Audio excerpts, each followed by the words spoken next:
Ծառուկյանը ըստ հարցումների հանրային կոնսոլիդացիա ապահովող ամենամեծ վարկանիշ ունեցող գործիչներ։ Դուք որ համարը կլինեք ցուցակում։ Ինչի մասին ձեզ անդիմադիր լրագրողները այսօր չպետք է խոսեն անդիմությանը չխանգարելու համար։ Իվանիշվիլին Վրաստանում որոշեց, որ պետք է քաղաքական փոփոխությունների գնա, ոչ թե ինքը տանը նստեց, ասեց դե եկեք ինձ տեսեք, այլ ինքը գնաց բոլորի տուն։ Բացառում եք, որ Գագիկ Ծառուկյանը շեղվի իր անդիմադիր ճանապարհից։ Ընդհանրապես չեմ ուզում քննարկել այդ հարցը, ինչ պետք է շեղվի։ Որ ասում են չկա Փաշինյան, կա պատերազմ։ Համոզեք ինձ, որ դա սուտ է։ Ասում սկզբում հիմար էր, հետո դավաճան։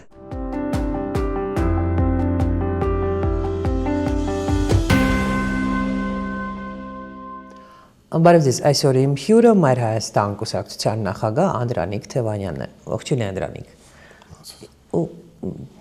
Իհարկե այս հարցով եմ սկսում մեր հարցազրույցը, ինչն է ձեզ բերել Նոյան տապան։ Ինչու հայտնվեցիք Նոյան տապանում։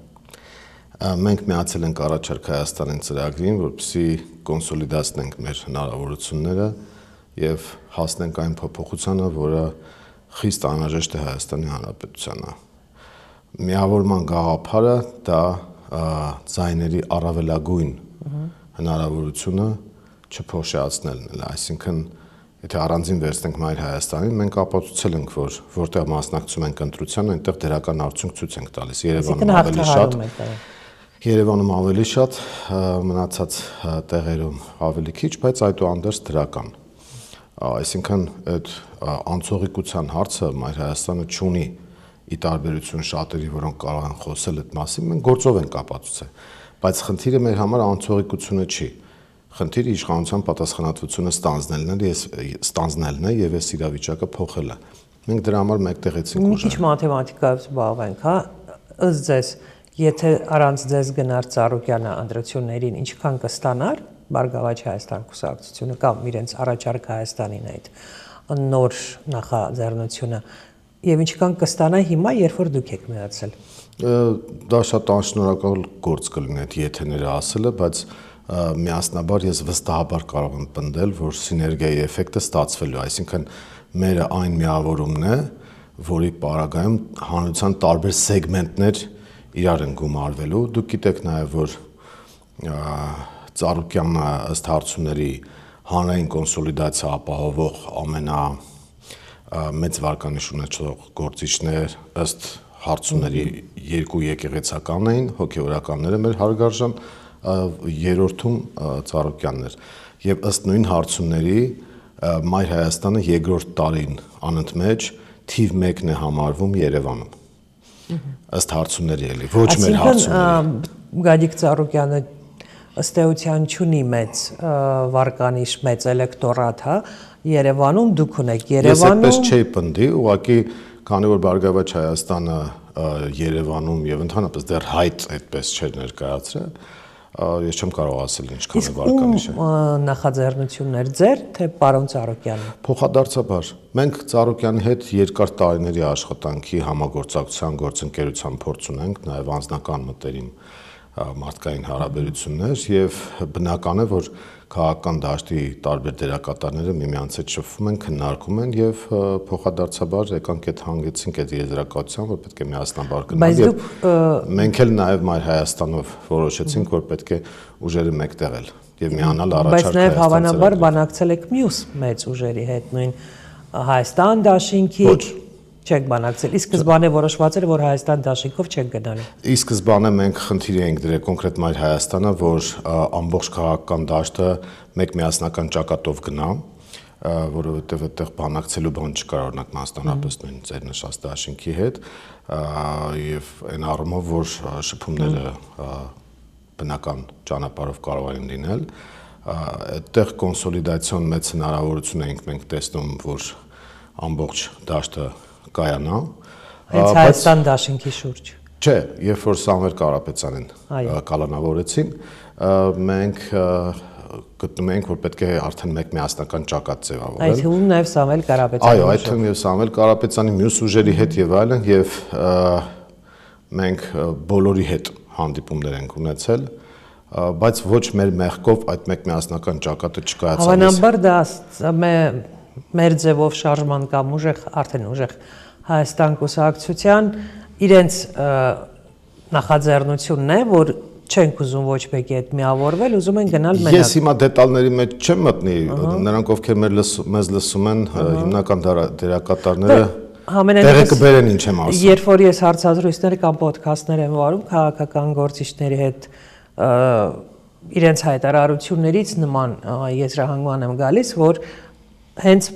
իրենք էլ չեն թաքցնում, որ այո, մենք ուզում ենք մենակ գնալ, չենք ուզում միավորվել եւ ոչ մեկի հետ եւ նույնիսկ ես ենթադրում եմ, որ իրենց ցուցակում էլ չեն լինի հայտնի քաղաքական դեմքեր գոնե այն դեմքերը, որոնք ում մենք ճանաչում ենք։ Իմաստ չունի քննարկել անցյալը մանավանդ երբ որ դա տեղի չի ունեցել։ Անցյալում տեղի են ունեցել բանակցությունները, անցյալում տեղի են ունեցել գործընթացներ, բայց հիմա մենք պետք է դեպի ապագան նայենք։ Այսինքն դուք Գագիկ Ծառուկյանի հետ որևէ տարաձայնություն այսօր չունեք։ Ոչ, ինչպես։ Ոչ ձեր ուժը, ոչ Բարգավաճ Հայաստանը հասկանում եք ինչ եք անում եւ բոլոր հարցերի շուրջ ունեք։ Այսպես ասեմ, քանի որ բոլորն էլ առողջ օրգանիզմներ են, այդ առումով կարող են ինչ-որ 1-2 հոգի լինել, ենթադրենք բոլոր թիմերում, որոնք ինչ-ինչ բաներից իրենց վատ զգան կամ դուրս մնան կամ ցուցակի կռիվ տան։ Մենք տվյալ դեպքում ցուցակի խնդիր չունենք ընդհանրապես, որովհետեւ Մայր Հայաստանը գտնում է, որ վիճակը այնպեսի կետի է հասել, որ եթե այս իշխանությունը վերարտադրվի, ապա կապ չունի թե ով որ ուժով է պատգամավոր դարձել կամ չի դարձել։ Անդրանիկ, եկեք ես ասեմ բոլոր այն մտավախությունները, որ այսօր կան հասարակությունում եւ փորձենք այս հարցերին, որ դուք պատասխանեք։ Օրինակ, առաջինը, ասում եք դուք, հա, քիչ առաջ նաեւ ասացիք, որ դուք չունեիք խնդիր շեմ հաղթահարելու եւ արդեն ձեր մասնակցությունը տարբեր դա բոլոր ընտրություններին ցույց են տվել Երևանի, Գյումրի եւ այլ։ Մյուս կողմից էլ ասում եք, որ Գագիկ Ծառուկյանը վստահելի անձ է եւ ըստ վարկանիշների կոնսոլիդացիոն մեծ ռեսուրս ունի։ Այդ դեպքում ինչ չեք գնացել դաշինքով, ինչու եք գնացել իրենց ցուցակով։ Զուտ տեխնոլոգիական խնդիր է դա նաեւ, որպեսզի մենք խնդիր չունենանք այս 2-3 ամսվա ընթացքում նոր բրենդինգի, այսպես ասած, ռասկրուտկայով զբաղվել։ Բարգավաճ Հայաստանը վաղուց գործունեություն ծավալող ուժ է եւ ճանաչողությունը ամենաբարձրը։ Եթե ավելի բարձր ճանաչողություն ունեցող լիներ, ապա այդ բարձր ճանաչողությամբ կգնայինք։ Մենք այդ առումով ցույց ենք տվել, որ այստեղ էլ ամբիցիաները խնդիրը մի կողմ ենք դնում։ Այսինքն որ համարը կլինեք ցուցակում։ Այդպես անձամբ չեք քննարկել։ Կհրապարակենք, կտեսնեք, համարի խնդիր չկա։ Բայց ձեր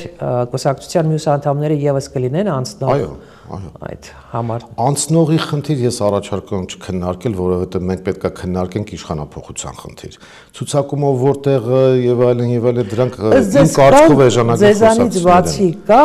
եւս մեկ ուժ, որ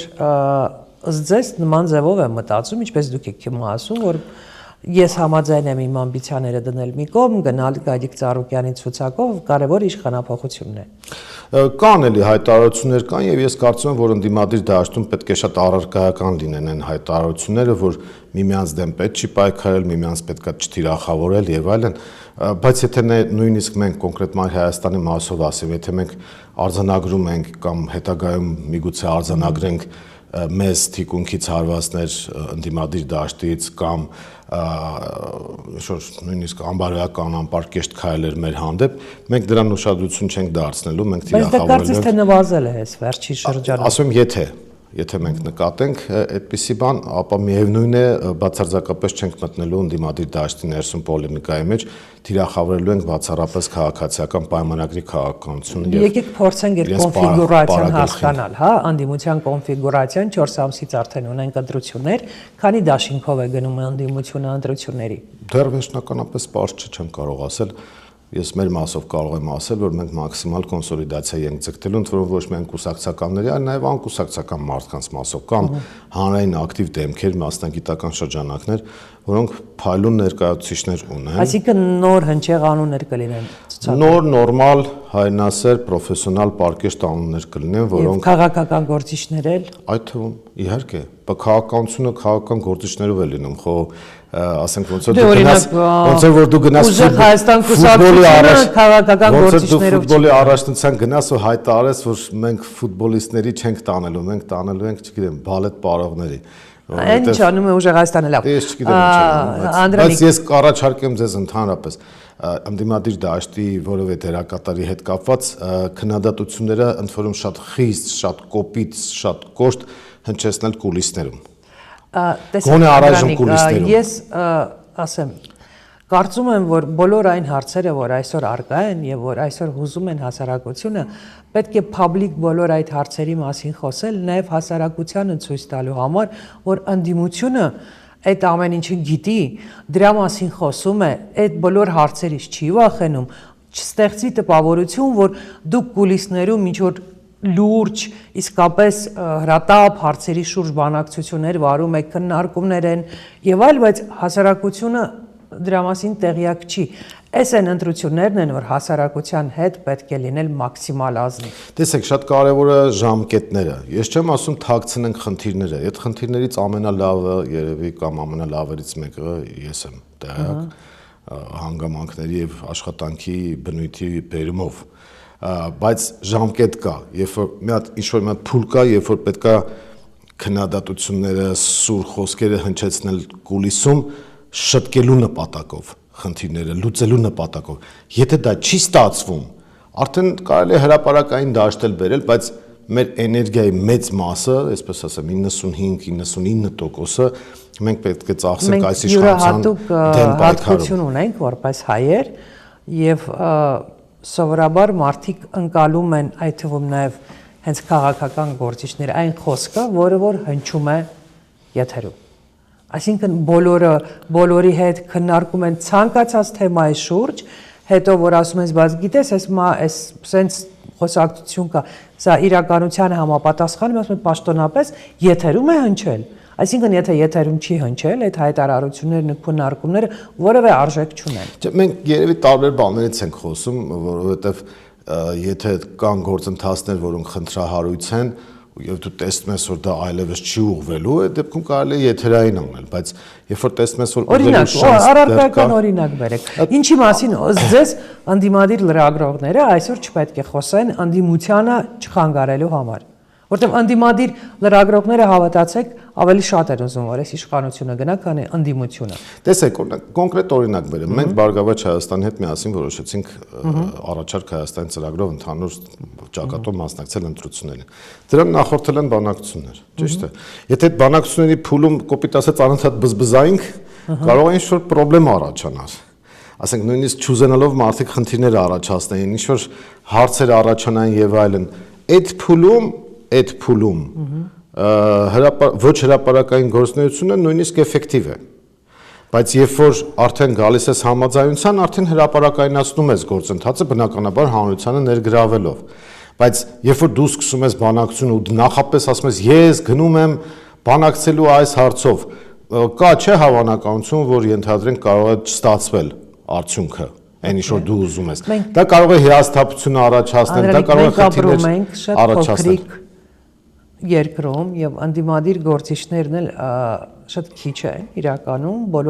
բոլորին ճանաչում են, հասարակությունն էլ շատ լավ տեղյակ է բոլոր խմորումներից եւ ինչքան էլ հասարակությանը փորձենք հեռու պահել այդ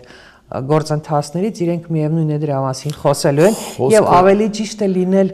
հնարավորինս բաց, ասել այո, ինչ վատ բան է, ես բանակցում եմ Ծառուկյանի հետ, չի ստացվում կամ ստացվում է որևէ խնդիր դրանում չկա իմ կարծիքով։ Բայց նպատակը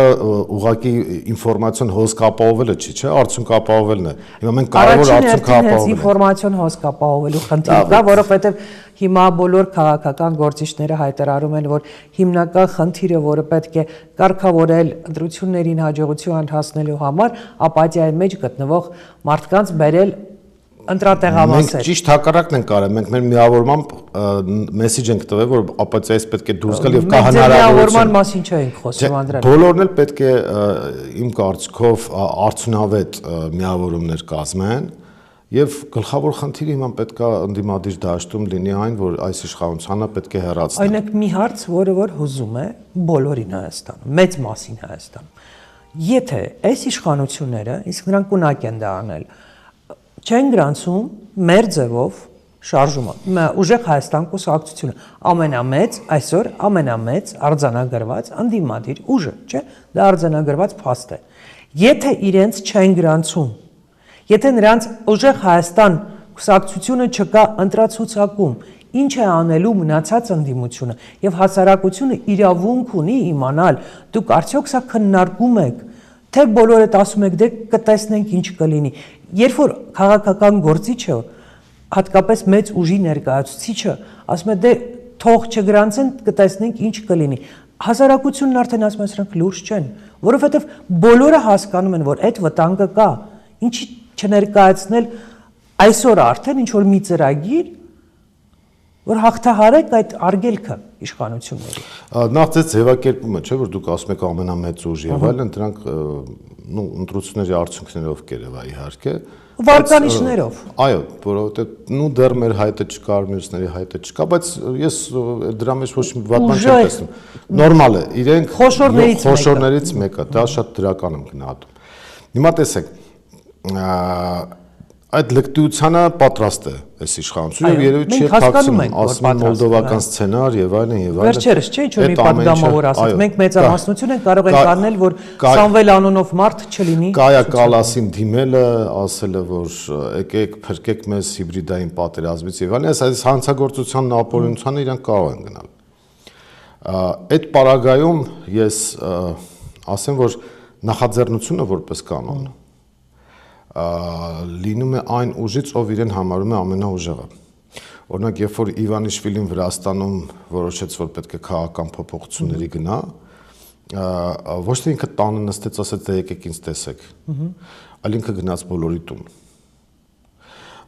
Ինքը գնաց բոլորին հանդիպեց։ Մեծ, փոքր, միջին, բոլոր քաղաքական ուժերի միավորից։ Ձեզով պետք է դա անի։ Ես կարծում եմ Սամվել Կարապետյանը։ Իրենց կողմից պետք է լինի, բայց մենք որպես քաղաքական մարդիկ այդ սցենարը մեր համար դեռևս ոչ վերջնական, բայց քննարկում ենք, թե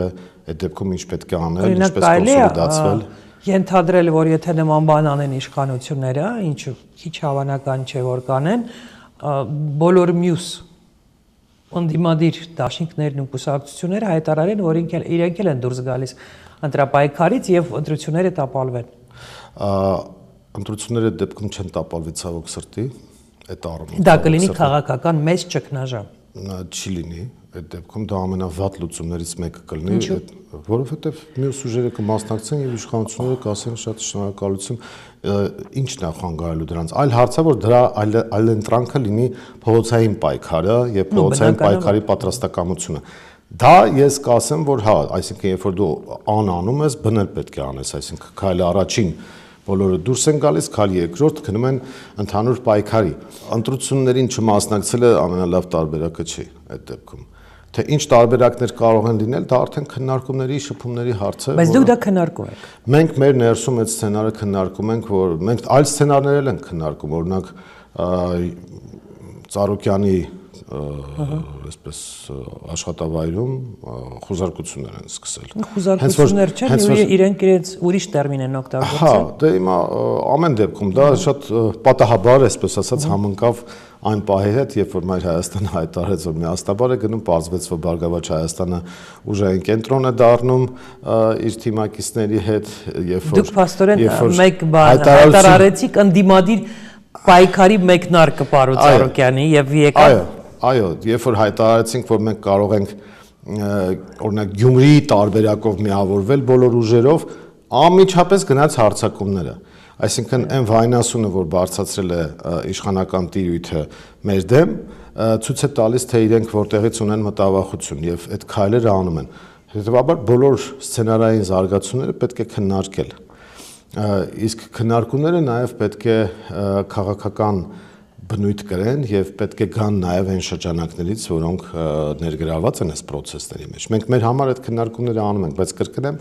ես ճիշտ եմ հասկանում, որ դուք անում եք այդ քննարկումները ձեր մասին ասենք, բայց չկա այդ քննարկումը ուժեղ Հայաստան կուսակցության հետ։ Այո, ես քանի որ չկա, այս պահին գոնե չկա, բայց լինելու է այդ կոմունիկացիան պետք է ստեղծել այդ մասով, քանի Վրաստանին հիշել է, ես ասեմ, որ բոլորը պետք է իմանան, որ Վրաստանում երկու օրինակ է եղել, մեկը հաջողված, մեկը չհաջողված։ Չհաջողվածը Բադրի Պատարքացիշվիլին էր, հաջողվածը Բիձինա Իվանիշվիլին։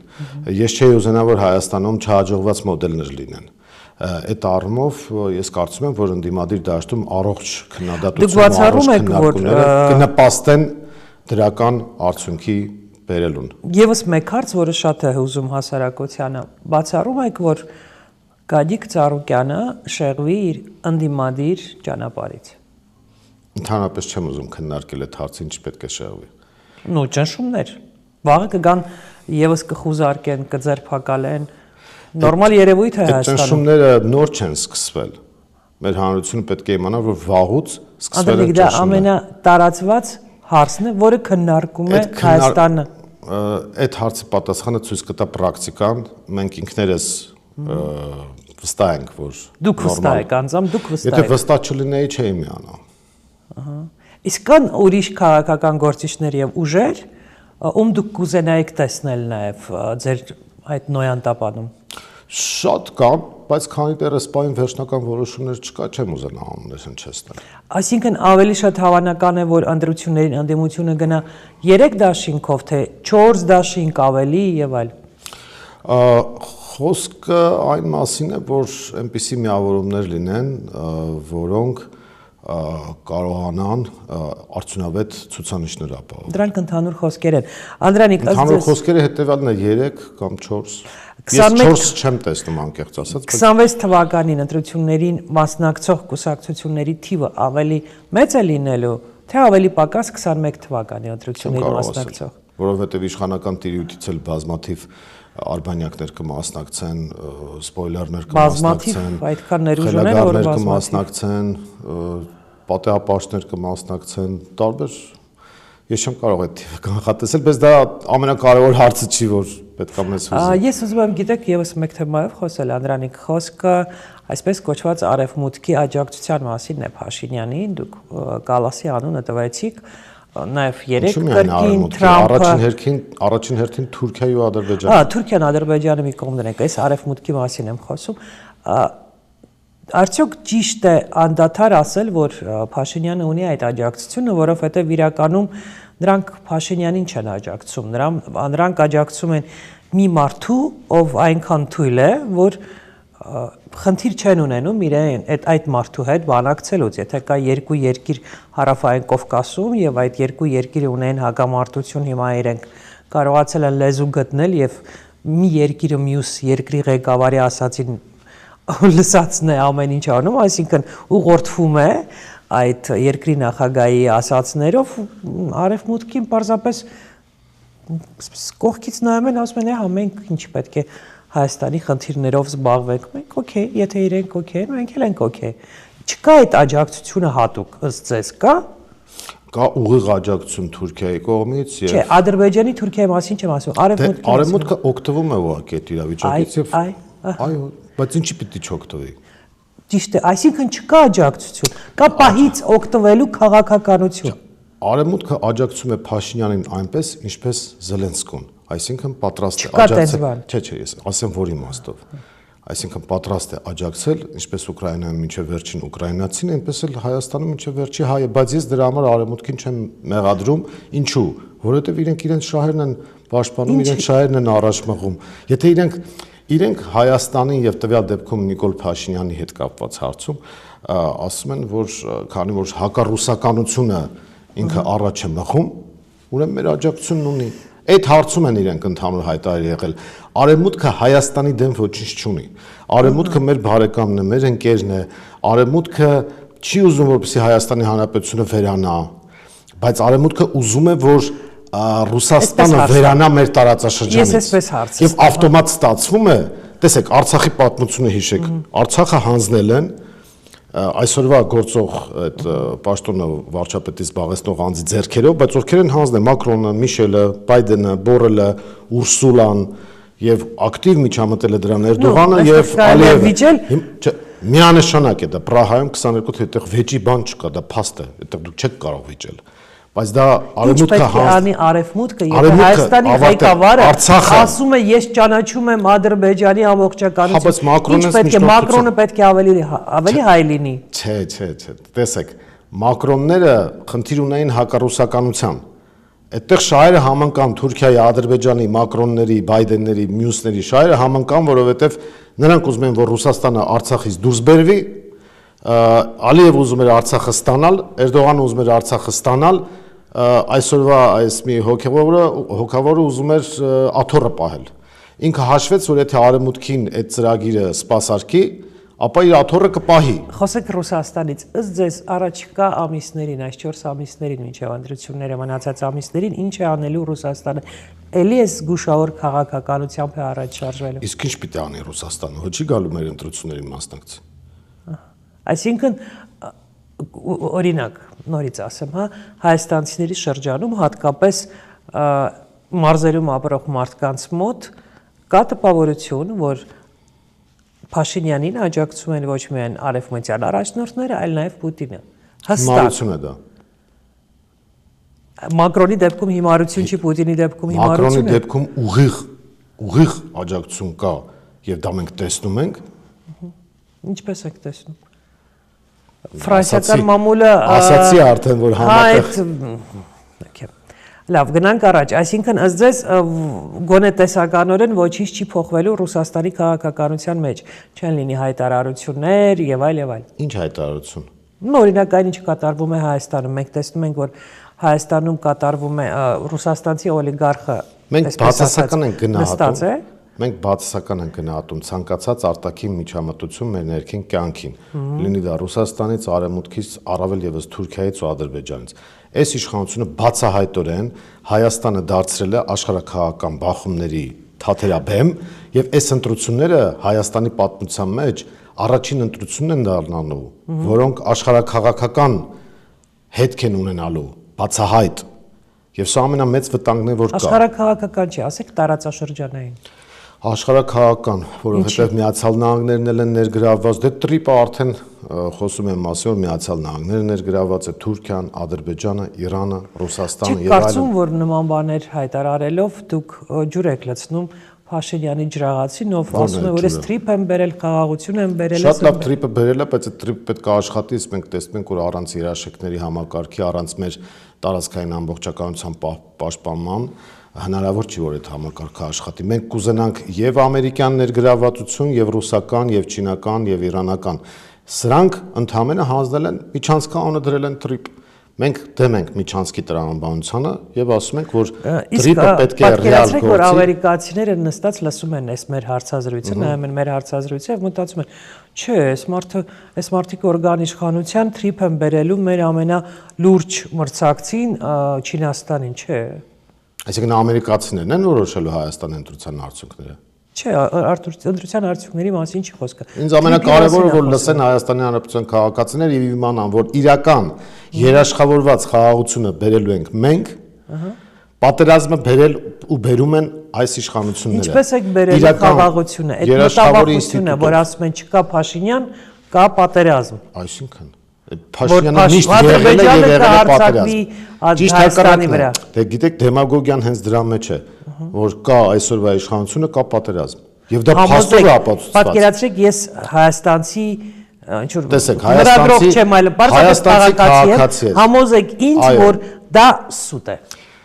Նախ անցածը ամբողջ։ Քանի պատերազմ է բերել մեծ ու փոքր։ Այդ անցյալի փորձը մեկ, երկրորդը, եթե մենք գնում ենք խաղաղության, ապա ինչու է Հայաստանի եւ Ադրբեջանի սահմանների 1000 կիլոմետրանոց հատվածը այս 6 տարվա ընթացքում սահմանազատվել ու սահմանագծվել ընդամենը 12 կիլոմետրի մասով, այն էլ հայկական կողմի միակողմանի զիջումների պարագայում։ Եթե մենք խաղաղության ենք գնում իրական, ուրեմն պետք է ամբողջ այդ 1000 կիլոմետրը սահմանագծեինք, որպեսզի տարածքային ամբողջականությունը ճանաչվեր։ Երկրորդ, համոզեք, որ Ադրբեջանը չի հարձակվելու Հայաստանի վրա, եթե Հայաստանում տեղի ունենա իշխանափոխություն։ Հայաստանում տեղի ունենալով իշխանափոխություն, Ադրբեջանը կնստի բանակցային սեղանի շուրջ, որովհետև այդ դեպքում մենք երաշխավորի ենք ներգրավելու այն շրջանակներում, որը ունենք եռակողմ համաձայնությամբ Ռուսաստան, Ադրբեջան, Հայաստան։ Այդ թղթերը չեն չեղարկել ադրբեջանցիները, չեն էլ կարող չեղարկել։ Իրենք լեզու ու թևեր են առել Հայաստանի այսօրվա իշխանության պարագայում։ Նոյեմբերի 9-ի փաստաթուղթը մեր երազանքների փաստաթուղթը չէր, բայց այդ փաստաթուղթը ոչ մեկ չի չեղարկել։ Եվ մենք դնում ենք նաև Ադրբեջանի իրականացրած գործողությունների հարցը նույն գերիների մասով, արցախցիների վերադարձի իրավունքի մասով եւ եթե հիշում եք նոյեմբերի 9-ից հետո 3 համաձայնություն է եղել Մոսկվա, Բաքու, Երևան երանգյունու մեջ, որոնք նույնպես չեն չեղարկվել։ Մենք առանց երաշխավորի ստանալու ենք Արցախ 2։ Այսինքն ասել, որ եթե այս իշխանությունը չլինի, պատերազմ կլինի, դա սուտ է, որովհետև այս իշխանության պարագայում քաղաքական գործիչն եք, ով ակնհայտ իմ այս հարցին, որ ինչ է կանելու, եթե ասում եք, որ ես ուղիղ ասում եմ, Ռուսաստանի ասում եք, որ Ռուսաստանի ներգրավելու եք, արդեն ինչ մի գաղտնիք կա, որ շատ լավ, գնում ենք դա փաստաթղթավորված է։ Այսինքն Հայաստանը, Ադրբեջանը եւ Ռուսաստանը փաստաթղթային համաձայնություն ունեն։ Հիմա տեսեք, դուք մտնում եք ռինգ այն լավ ժամանակների Մայք Թայսոնի հետ։ Կարող եք ելք կանխատեսել նախապես։ Հիմա մենք եթե մտել ենք հիմա բանակցությունների մեջ առանց միջնորդի, առանց երաշխավորի, Թուրքիայի ու Ադրբեջանի հետ միաժամանակ, ինչ պետք է անի այսօրվա իշխանությունը։ ասում են մենք Թրամփ ունենք։ Չկա Թրամփը անկեղծ հայտարարել է, որ A. Կովկասը ռուսական տիրույթ է, B. Ես ՎԿ եմ ընդամենը, ես փողերն եմ հաշվելու, եւ G. Ես անվտանգության երաշխավոր չեմ, բաց են ասում, անկեղծ են ասում։ Իսկ տվյալ դեպքում, եթե մենք Ադրբեջանի ու Թուրքիայի հետ մտնում ենք բանակցությունների, միջնորդ չկա, երաշխավոր չկա, դատարան չկա, այսօրվա միջազգային քաոսը հաշվի առնելով։ Ինչու է այդպես անում Փաշինյանը։ Պարզապես հիմար է։ Չէ, ինքը հաշվում է, որ իր կաշին փրկելը հնարավոր է միայն այդ դեպքում, որովհետև ինքը այսպիսի տերմին օգտագործեմ, շամպես վախենում է Ռուսաստանից։ Ինքը իր մեջ գցել բռնել է, որ Ռուսաստանը իր հարցերը լուծելու է։ Ինքը շատ լավ գիտի ինչ է արել Հայաստանի դեմ եւ ինչ է արել Ռուսաստանի աշխարհակահաղական շահերի դեմ նաեւ, ու ինքը վախենում է, որ եթե Հայաստանը մնա ռուսական անվտանգային օրբիտայի մեջ, ապա իր հարցերը լուծելու են մոտավորապես ինքը հայտնվելու է Սաակաշվիլի օրը։ Տրամաբանական չի։ Ինչու՞։ Տրամաբանական չի, որովհետև եթե ինքը շատ վախենար Ռուսաստանից, ինքը կգնար Ռուսաստանի հետ սերտ համագործակցության ճանապարհով։ Ինքը չի վախենում Ռուսաստանից։ Ասեմ, որ պահից սկսած։ Իշխանությունները, ովքեր առավոտից երեկո Փաշինյանը չէ, բայց ասենք նույն Ալեն Սիմոնյանը, ուրիշները պարբերաբար Ռուսաստանի հասցեին կոշտ հայտարարություններ են անում, նրանք չեն վախենում Ռուսաստանից։ Ինչ է, եկեք անկեղծ լինենք հասարակության հետ։ Իհարկե, այսինքն ես կեղծավոր եմ հասարակության։ Իրենք չեն վախենում Ռուսաստանից։ Չէ, ուշադիր լսեք, ես ինչ եմ ասում։ Իրենք վախենում են, ասեմ, որ պայից սկսած։ Երբ որ 22 թվականին սկսվեց հատուկ գործողությունը ռազմական Ուկրաինայում, ամբողջ արևմուտքը ինվենտարիզացիա էր անում։ Ամբողջ արևմուտքը, թե ում կարող է օգտագործել նաև Ռուսաստանի դեմ, այսինքն բացի Ուկրաինայից։ Փորձեցին Վրաստանով չեղավ, փորձեցին Հայաստանով եղավ, այստեղ նաև հիմարության էլեմենտ կա, կարճատեսության, Հայաստանի իշխանությունների հայտարարությունները հիշեք, մոտավորապես 22 թվականի ռազմական գործողությունները փետրվարին, որ սկսեցին մի քանի ամիս անց։ Հայաստանի իշխանությունները նրանց քարոզիչները ասում են, որ Ռուսաստանը ակնհայտորեն պարտվելու է։ Բոլորն են ասում, մենակ Հայաստանի։ Իրենք հաշվել էին, որ Ռուսաստանը քանի որ պարտվելու է, մենք պետք է անցնենք հաղթողի կողմը, տվյալ դեպքում արևմուտքի կողմը, եւ արևմուտքից հակառուսականությամբ ստանանք մեր աթոռի պաշտպանություն։ Երբ որ տեսան, որ արդեն սխալվեցին, այդ պայից սկսած իրենք սկսեցին վախենալ։ Այդ պաշտոնապես արձանագրված փուլ է։ Իսկ Փաշինյանը վախենում է բացառապես Ալիևից եւ սեփական ժողովրդից։ Հասկանալի է, բայց դուք ասում եք ինչու է հակառուսականությունը անում։ Ես դրա համար ասում եմ ինքը այդպես է մտածում, ասում եք ինչի անցավ այն կողմ հիմարը, ասում սկզբում հիմար էր, հետո դավաճան։ Շատ լավ, մենք արդեն պետք է անցնենք բլից հարցերի, շատ կարճ պատասխան, շատ կարճ։ Դուք անձամբ լինելու եք կոալիցիոն կառավարությունում։ Ընտրության արդյունքները ցույց կտան եւ ժողովուրդը կորոշի։ Ինչ է անելու Ծառուկյանի ղեկավարած ուժը, եթե իշխանությունները չգրանցեն Սամվել Կարապետյանի ուժին։ Կարճ։ Մի նախադասությամբ։ Եթեներով չեմ ուզում հարցերի պատասխանել։ Հետաքրքիր է։ Առաջին խնդիրը, որը պետք է կարգավորի հետ նիկոլական իշխանությունը, առաջին խնդիրը։ Հանրային համերաշխություն։ Ինչ ձևով։ բոլոր հնարավոր ձևերով։ Փաշինյանը հանգիստ կընդունի պարտությունը ընտրություններին ըստ ձեզ։ Հայտնի ֆիլմ կա Ասմանակը գոռա, քացի կտա, կասի որ կդիմի ԶԱԳՍ դատախազություն, բայց դա հին թուրքական ավանդույթ է։ Եթե ընդդիմությունը հաղթի նաև ձեր ուժի շնորհիվ, Ոչ թե եթե, այլ երբ։ ինչ եք անելու առաջինը դուք անձամբ խմելու եք, գուցե մի տեղ եք մեկնելու մի երկու օր հանգստանալ, ինչ եք անելու։ Դուք եք մասնակցեք, այդ ժամանակ դուք եք գաք իրար հետ կորոշենք։ Հանրապետության հրապարակում։ Այո, ես կարծում եմ, որ մեծ ուրախություն կլինի, բայց այդ մասին չեմ մտածել անկեղծ ասած, որովհետև աշխատանքային մթնոլորտը թույլ չի տալիս այդպիսի բաներ մտածելու։ Շնորհակալություն, Անդրանիկ, եւ ես համոզված եմ, որ մենք եւս կհանդիպենք արդեն ավելի մոտ ընտրություններին։ Հետաքրքիր էր։ Շատ լավ։